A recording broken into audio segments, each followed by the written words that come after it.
Hey guys, welcome to government jobs ज्ञान YouTube channel. Guys, आज की इस वीडियो में हम बात करेंगे साउथ ईस्ट सेंट्रल रेलवे के recruitment notification online form apply process के बारे में। जी हाँ दोस्तों, साउथ ईस्ट सेंट्रल रेलवे ने यहाँ पर अप्रेंटिस के 835 खाली पदों को भरने के लिए नोटिफिकेशन रिलीज किया हुआ है। कैसे आप इस भर्ती में पार्टिसिपेट करने के लिए अपने फॉर्म अप्लाई कर सकते हो बिना कोई मिस्टेक किए हुए, इसकी पूरी जानकारी हम आपको स्टेप बाय स्टेप रजिस्ट्रेशन से लेकर प्रिंट तक इस वीडियो में देंगे। बस आपको इस वीडियो को स्किप के बिना शुरू से लेकर एंड तक देखना है। उसके बाद वीडियो पसंद आए तो इसे लाइक और शेयर कर दें। चैनल पर नए हो तो इसे सब्सक्राइब कर लें। यहाँ पर लास्ट डेट की अपडेट निकल कर आई है, केवल एक दिन शेष रह गया है। आप जल्द से जल्द अपने फॉर्म अप्लाई कर ले। यहाँ पर कैंडिडेट को फॉर्म अप्लाई करते हुए जो भी प्रॉब्लम आ रही है उन सभी का हल इस वीडियो में मिल जाएगा और हम आपको पूरी जानकारी इस वीडियो में देंगे कि कैसे आपको अपनी एजुकेशनल क्वालिफिकेशन की डिटेल देनी है, कैसे आपको अपना रजिस्ट्रेशन करना है, कैसे डॉक्यूमेंट अपलोड करने हैं, कौन सा डॉक्यूमेंट कितने केबी में अपलोड करना है। पूरी जानकारी आपको इस वीडियो में मिल जाएगी। बस आपको एंड तक हमारे साथ इस वीडियो में बने रहना है।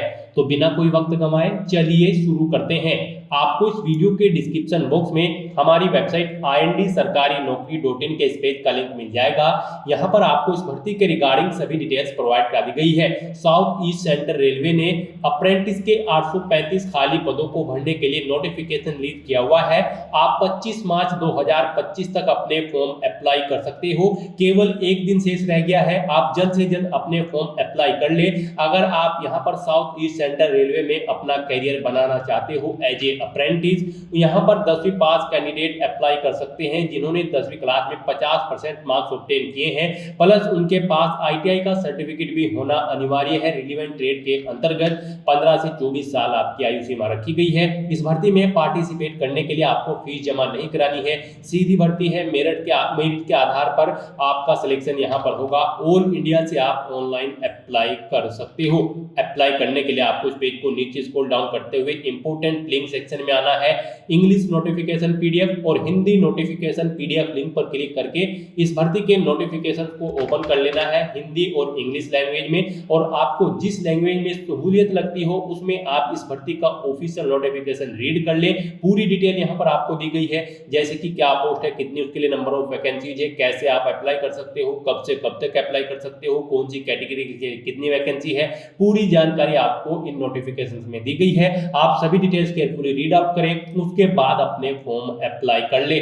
फॉर्म अप्लाई करने के लिए भी आपको हमारी वेबसाइट के इसी पेज पर ही अप्लाई ऑनलाइन का ये लिंक दिया गया है। जैसे ही आप इस लिंक पर क्लिक करेंगे तो आपके सामने यहाँ पर अप्रेंटिसशिप इंडिया का ये ऑफिशियल पोर्टल ओपन हो जाएगा। गाइस, इस भर्ती पर अप्लाई आप apprenticeshipindia.gov.in की वेबसाइट से कर सकते हो। यहाँ पर आने के बाद अगर आपने पहले से रजिस्ट्रेशन कर रखा है तो आप log in as a candidate इस ऑप्शन पर क्लिक रहने दें और फिर यहाँ पर आप अपनी ईमेल ID एंटर करें, ये कैप्चा कोड एंटर करें और सबमिट बटन पर क्लिक कर दें। जैसे ही आप सबमिट बटन पर क्लिक करेंगे आपके रजिस्टर्ड मोबाइल नंबर पर एक OTP आएगा। वो OTP एंटर करके आप अपने डैशबोर्ड में लॉग इन कर लें और फिर अपना फॉर्म अप्लाई कर लें। और अगर आप अप्रेंटिसशिप इंडिया के इस पोर्टल के थ्रू किसी भी भर्ती के लिए फर्स्ट टाइम अप्लाई करने जा रहे हो तो सबसे पहले यहां पर आपको अपना रजिस्ट्रेशन करना होगा। गाइस, उसके लिए यहां पर आपको रजिस्टर एज ए कैंडिडेट में आकर आपको इस रेडियो बटन पर क्लिक कर देना है। जैसे ही आप क्लिक करोगे तो आपके सामने यहां पर रजिस्ट्रेशन का फॉर्म ओपन हो जाएगा। यहां पर आपसे पूछा गया है कि क्या आप ITI स्टूडेंट है, अगर है तो इस चेकबॉक्स को ओके करें, फिर अपना रोल नंबर एंटर करें और अपनी फाइंड डिटेल्स ऑप्शन पर क्लिक करके डिटेल्स फैच आउट कर ले। और अगर आप ITI स्टूडेंट नहीं है तो यहाँ पर आपको सबसे पहले अपना मोबाइल नंबर एंटर करना है। उसके बाद यहाँ पर आपको अपनी ईमेल ID एंटर करनी है, उसको एक बार फिर से एंटर करके कंफर्म कर लेना है और फिर यहाँ पर आपको ये कैप्चा कोड इस कॉलम में एंटर करना है और फिर आपको रजिस्टर की स्टेप पर क्लिक कर देना है। नेक्स्ट आपके रजिस्टर्ड मोबाइल नंबर और ईमेल ID पर OTP सबमिट कर दिया गया है। 6 डिजिट का OTP आपको यहाँ पर एंटर करना है और सबमिट बटन पर क्लिक कर देना है। इस तरह से यहाँ पर आपका सक्सेसफुली रजिस्ट्रेशन कंप्लीट हो जाएगा। आपको एक अप्रेंटिस कोड प्रोवाइड करा दिया गया है, आपको इसे नोट डाउन करके रख लेना है फ्यूचर यूज के लिए।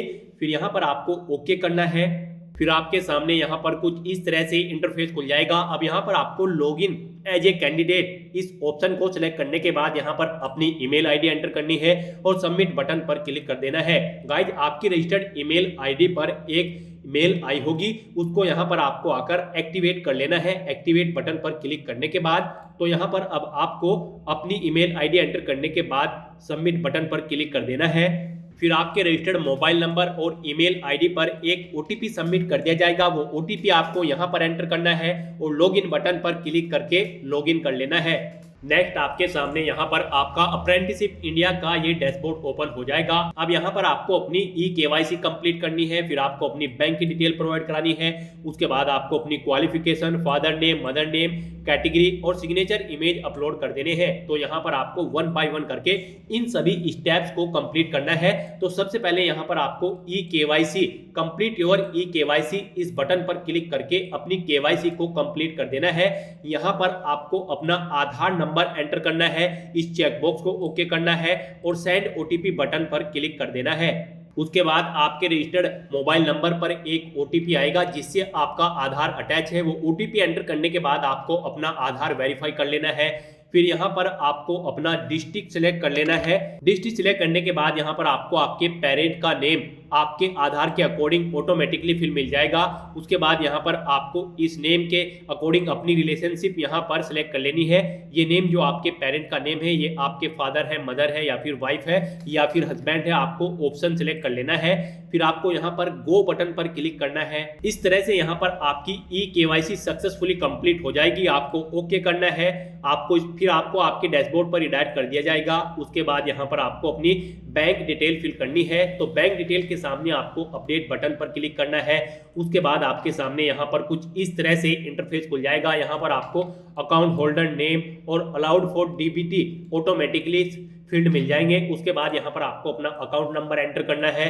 अकाउंट का टाइप आपको सिलेक्ट कर लेना है, सेविंग या फिर करंट। उसके बाद आपको अपने बैंक का आईएफएससी कोड एंटर करना है। बैंक का नेम आपको सिलेक्ट कर लेना है। इस चेकबॉक्स को ओके करना है और सबमिट बटन पर क्लिक करके अपनी बैंक डिटेल्स को सेव कर देना है।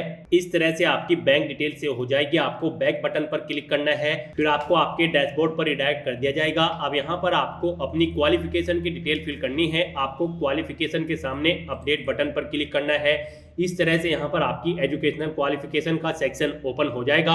अब यहाँ पर आपको अपनी क्वालिफिकेशन का टाइप सेलेक्ट कर लेना है, एजुकेशनल क्वालिफिकेशन या फिर ट्रेंड अंडर स्कीम। सबसे पहले यहाँ पर आपको एजुकेशनल क्वालिफिकेशन सिलेक्ट कर लेना है।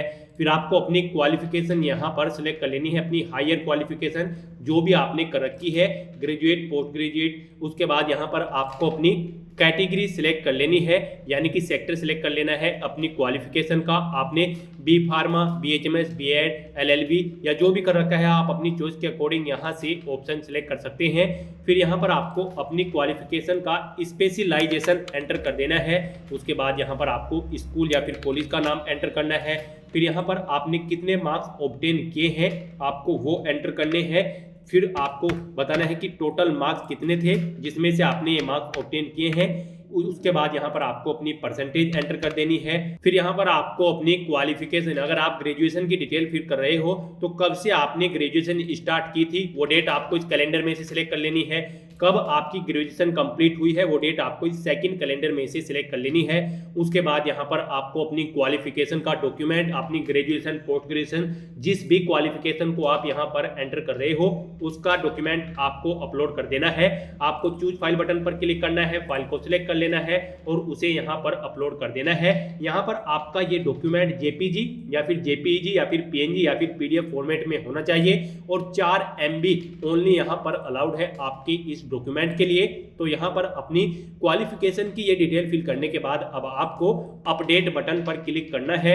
इस तरह से यहाँ पर आपकी क्वालिफिकेशन ऐड हो जाएगी। हमने यहाँ पर आपको ये ग्रेजुएट की डिटेल्स ऐड करके दिखाई है। अगर आप पोस्ट ग्रेजुएट 10वीं या फिर 12वीं क्लास की डिटेल ऐड करना चाहते हो तो यहाँ पर अब आपको ऐड एजुकेशन इस बटन पर, इस लिंक पर एक बार फिर से क्लिक करना है और फिर दोबारा से यहाँ पर आपको एजुकेशनल क्वालिफिकेशन सिलेक्ट कर लेना है। फिर अपनी क्वालिफिकेशन यहाँ पर आपको सिलेक्ट कर लेनी है 10th या फिर 12th। उसके बाद यहाँ पर आपको अपनी क्वालिफिकेशन की कैटेगरी या फिर सेक्टर सिलेक्ट कर लेना है। आपने 12th साइंस, ह्यूमैनिटी या फिर कॉमर्स जिस भी सेक्शन से की है आपको यहाँ पर ऑप्शन सिलेक्ट कर लेना है। फिर अपनी स्पेशलाइजेशन आपको यहाँ पर एंटर कर देनी है, अपनी 12th क्लास की या फिर 10th क्लास की। उसके बाद यहाँ पर आपको अपने स्कूल, कॉलेज या फिर इंस्टीट्यूट का नाम एंटर करना है। एग्रीगेट मार्क्स, आपने कितने मार्क्स ऑब्टेन किए हैं वो एंटर करने हैं। टोटल कितने मार्क्स थे जिसमें से आपने ये ऑब्टेन किए हैं, आपको वो एंटर करने हैं। फिर अपनी 12th या फिर 10th की परसेंटेज आपको यहाँ पर एंटर करनी है। फिर आपने अपनी 12th क्लास कब से स्टार्ट की थी, यानी कि कब आप 12th में अपियर हुए थे, आपको वो डेट इस कैलेंडर में से सिलेक्ट कर लेनी है। कब आपने कंप्लीट की थी वो आपको इस सेकंड कैलेंडर में से डेट सिलेक्ट कर लेनी है। उसके बाद यहाँ पर आपको चूज फाइल बटन पर क्लिक करके अपनी 12th क्लास का रिजल्ट यहाँ पर सिलेक्ट करके अपलोड कर देना है। आपका रिजल्ट यहाँ पर मैक्सिमम 4 MB का हो सकता है, JPG, JPEG या फिर PNG या फिर PDF फॉर्मेट में। तो इस तरह से यहाँ पर आपको अपनी 10वीं 12वीं या फिर जो भी क्वालिफिकेशन की डिटेल को सेव करना है, उसकी डिटेल फिल करने के बाद आपको अपडेट बटन पर क्लिक करके अपनी क्वालिफिकेशन की डिटेल को सेव कर देना है। तो इस तरह से अपनी एजुकेशनल क्वालिफिकेशन की डिटेल यहाँ पर ऐड करने के बाद अगर आप कोई एडिट करना चाहते हो तो आप एडिट कर सकते हो, और डिलीट करना चाहते हो तो आप डिलीट भी कर सकते हो। तो यहाँ पर इस तरह से आपको अपनी क्वालिफिकेशन की डिटेल सेव कर देनी है। फिर आपको यहाँ पर अपने इस ऑप्शन पर क्लिक करना है और डैशबोर्ड पर क्लिक कर देना है। अब यहाँ पर आपको अपनी मदर का नाम अपडेट करना है। अपनी प्रोफाइल में आकर यहाँ पर आपको अपडेट बटन पर क्लिक करना है। अपनी बेसिक डिटेल्स यहाँ पर आपको फिल करनी है। कुछ डिटेल्स यहाँ पर आपको ऑटोमेटिकली फिल मिल जाएगी, जैसे कि आपका नाम, आपकी ईमेल आईडी, मोबाइल नंबर। उसके बाद यहाँ पर आप अपना कोई अल्टरनेट मोबाइल नंबर ऐड कर सकते हो। आपका जेंडर आपको ऑटोमेटिकली सिलेक्ट मिल जाएगा। अगर आप डिसेबिलिटी, दिव्यांग है तो यहाँ पर यस करें, नहीं तो यहाँ पर आप नो सिलेक्ट करें। फिर उसके बाद यहाँ पर आपको इस पेज को नीचे स्क्रॉल डाउन करना है। आपको अपनी मदर का नाम यहाँ पर एंटर कर देना है। मदर का नाम एंटर करने के बाद यहाँ पर आपको अपना आईडी प्रूफ टाइप सिलेक्ट कर लेना है, पैन कार्ड, ड्राइविंग लाइसेंस या फिर कोई और। उसके बाद यहाँ पर आपको अपना आईडी प्रूफ अपलोड कर देना है। आपको चूज फाइल बटन पर क्लिक करना है, फाइल को सिलेक्ट कर लेना है और अपना ये आईडी प्रूफ का एक फोटो इमेज यहाँ पर आपको अपलोड कर देना है। JPG, JPEG, PNG या फिर PDF फॉर्मेट में 4 MB इसका मैक्सिमम साइज रखा गया है। फिर यहाँ पर आपको अपने इस आईडी प्रूफ का नंबर एंटर कर देना है। नेक्स्ट यहाँ पर आपको अपना डोमिसाइल स्टेट सिलेक्ट कर लेना है। उसके बाद यहाँ पर आपको अपना डोमिसाइल अपलोड कर देना है। आपको चूज फाइल बटन पर क्लिक करना है, अपना डोमिसाइल सिलेक्ट कर लेना है और उसे यहाँ पर अपलोड कर देना है। नेक्स्ट यहाँ पर आपको अपनी कैटेगरी सिलेक्ट कर लेनी है। उसके बाद यहाँ पर आपको आपकी सिटी ऑटोमेटिकली फिर मिल जाएगी। आपके आधार से ये डिटेल यहाँ पर फैचअप कर ली गई है। फिर यहाँ पर आपको आपका एड्रेस भी आपके आधार से फैचअप करके शो कर दिया जाएगा। नेक्स्ट यहाँ पर आपको आपका स्टेट और डिस्ट्रिक्ट भी आपके आधार से फैच करके फिलअप मिल जाएगा। नेक्स्ट यहाँ पर अब आपको अपने सिग्नेचर इमेज अपलोड कर देनी है। आपके सिग्नेचर JPG या फिर PNG फॉर्मेट में होने चाहिए। 4 MB मैक्सिमम साइज यहाँ पर उनका रखा गया है। आपको चूज फाइल बटन पर क्लिक करना है, फाइल को सिलेक्ट कर लेना है और अपने सिग्नेचर यहाँ पर अपलोड कर देने हैं। उसके बाद आप अगर अपने बारे में कुछ इन्फॉर्मेशन प्रोवाइड कराना चाहते हैं तो आप अबाउट मी सेक्शन में अपने बारे में कोई भी इंफॉर्मेशन यहाँ पर प्रोवाइड करा सकते हैं और फिर आपको अपडेट बटन पर क्लिक करके अपनी ये डिटेल सेव कर देनी है। उसके बाद आपको दोबारा से यहाँ पर क्लिक करके अपने डैशबोर्ड पर जाना है। यहाँ पर आपकी प्रोफाइल सक्सेसफुली कंप्लीट हो चुकी है। तो अपनी प्रोफाइल कंप्लीट करने के बाद अब आपको अपने डैशबोर्ड में अप्रेंटिसशिप अपॉर्चुनिटी इस ऑप्शन पर आपको क्लिक कर देना है। उसके बाद आपके सामने कुछ इस तरह से इंटरफेस ओपन होगा। अब यहाँ पर आपको SCCR, जी हाँ दोस्तों, साउथ ईस्ट सेंट्रल रेलवे की अप्रेंटिस की वैकेंसी सर्च करनी है। उसके लिए यहाँ पर आपको सर्च बाय एस्टेब्लिशमेंट नेम इस कॉलम में आना है और यहाँ पर आपको south east central railway type करना है। फिर आपको इसे नीचे स्क्रॉल करना है और नीचे स्क्रॉल करते हुए आपको यहाँ पर senior divisional personal officer / south east central railway इस लिंक पर क्लिक कर देना है।